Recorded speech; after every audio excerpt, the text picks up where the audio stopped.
Located on the Delaware River at the edge of Philadelphia, Pennsylvania, Fort Mifflin played a vital role in both the Revolutionary and Civil Wars. It is often referred to as the fort that saved America, and in that capacity, many lives would be lost. Over the years, hundreds of people have reported seeing the same apparitions in the same buildings throughout the island fortress. Weird New Jersey was invited to Fort Mifflin by South Jersey Ghost Research to take part in an overnight ghost hunt. Here at historic Fort Mifflin, we're supposed to rendezvous with the South Jersey Ghost Research Team. This 50-year-old outfit of certified sleuths scope out homes, businesses, and historic sites to prove or disprove the existence of paranormal activity. They've already scoured Fort Mifflin once using a slew of scientific gadgetry. But tonight they're back because they still can't explain all of the strange things going on here. We show up early to get the 411 from Dave Giuliano, the group's leader. Why Fort Mifflin? Is this place really have a history of being haunted, or just a history? It's one of those unique locations where you have a lot of history going on, plus a lot of ghosts that have been reported here over the years. Hundreds and hundreds of people have reported seeing the same exact apparitions in the same exact buildings.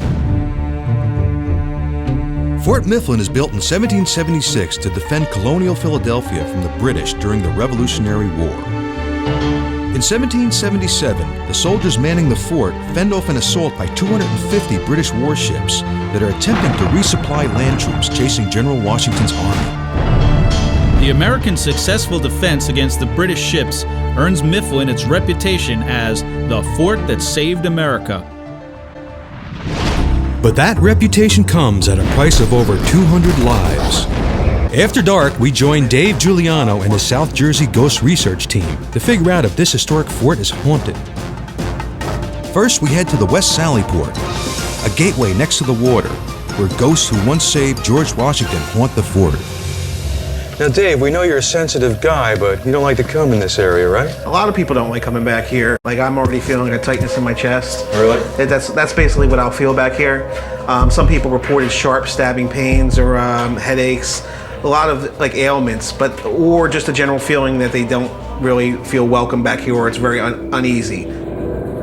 In November of 1777, British ships firing from the waterfront try to blast their way into the fort through this doorway.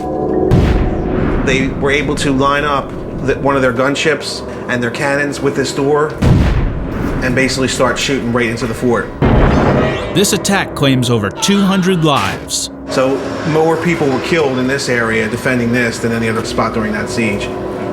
So you just have that atmosphere that a lot of people die. That seems to just hang in the air for years. The buildings and the stone itself and a lot of the iron act as a conduit to help trap energy in. Dave's team places EMF meters by the historic door to record this remnant energy. EMF stands for electromagnetic fields, which are energy fluctuations. They tell us these EMF meters measure the energy of the men who died here over 225 years ago. They did give Washington enough time to escape to Valley Forge, where it was too far for the British to reach him at that time. If that hadn't happened, the revolution might have ended right there. So this is a pretty important doorway right here. Yes, it is. While the team continues to record EMF fluctuations, we head over to the Powder Magazine, where investigators are taking pictures with digital cameras. Believe it or not, the digital cameras are often able to pick up energy in the form of apparitions. Camera there we have the time. Today, a long tradition of ghostly images continues. Before we got here, they took some pictures consecutive, so they were within the same minute. One picture was clear up down that end. The next picture, there's a fog in it, and then the next picture, there's nothing in it again, perfectly clear, and they were all taken within about 30 seconds of each other. So what is a fog entity? What does that signify? We call it mist. Some people call it ectoplasm mist. We think it's a higher level of energy. It's almost maybe to the point where an apparition's about to form. It's nothing we see with the eye, but it's picked up by the camera. So you're saying that there could be ghosts all around us and we don't even know it, right? A lot of people don't realize that. There's spirits everywhere.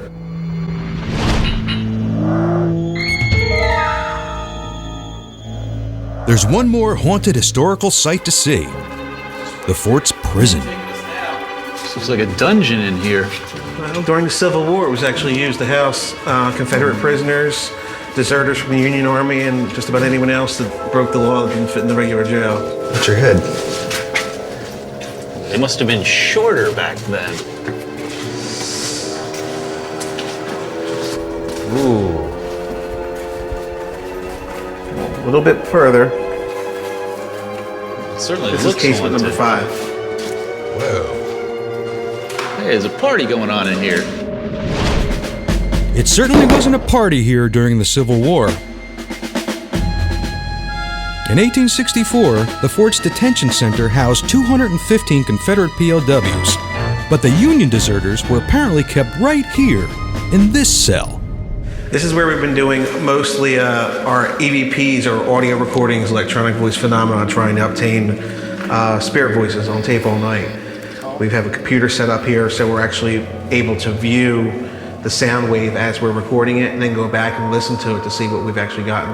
Is there anybody here with us tonight?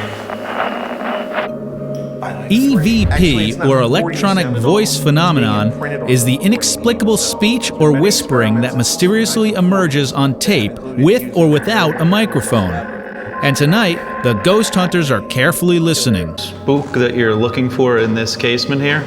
This casement, it's one of the most famous is someone called Billy Howe. He was a prisoner that was hung here for murder during the Civil War, the only person ever hung here at the fort. Billy Howe is one of 200,000 soldiers accused of deserting the Union Army.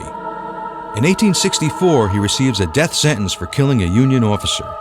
The team has been tracking Fort Mifflin's elusive Howe. Investigator Amy Grove is hot on Howe's trail. Did you hear it's a whisper? What did it say? It's actually saying my whole name. I heard something, all right, but it could be just about anything. Let's hear that one more time, Amy Grove. You think they read it off your We think they read it off our name tag. Wow. What's that? We don't know. Now that's really weird. But how do I know I'm not just imagining things? In 1936, researchers start attempting to capture voices of the dead on tape with little success. Today, ghost hunters have technology on their side. Dave's team uses special audio software to visually analyze the sound. You just sit here in total silence and record everything, or do you try to prompt the spirits into talking to you? We'll ask questions. We'll ask questions like, what's your name? What year is it? Anything that we think it might be, pertain to the area or the spirits here. Mm-hmm. You want to give one a shot? Yeah, definitely. That should be good. That might actually get a response. The ghosts clam up when we're around, but some voices were collected before we arrived. It's really quiet. It says, "Get back." That's why it's good to look at it too, because you can actually see where the noise is. I think I hear dead people. He's definitely saying get back, but get back to what? I think it's time for us to get back to the office. Okay, Dave. It's been a pleasure. Okay, take care. Let's play this one more time. How do we get out of this place? I don't know.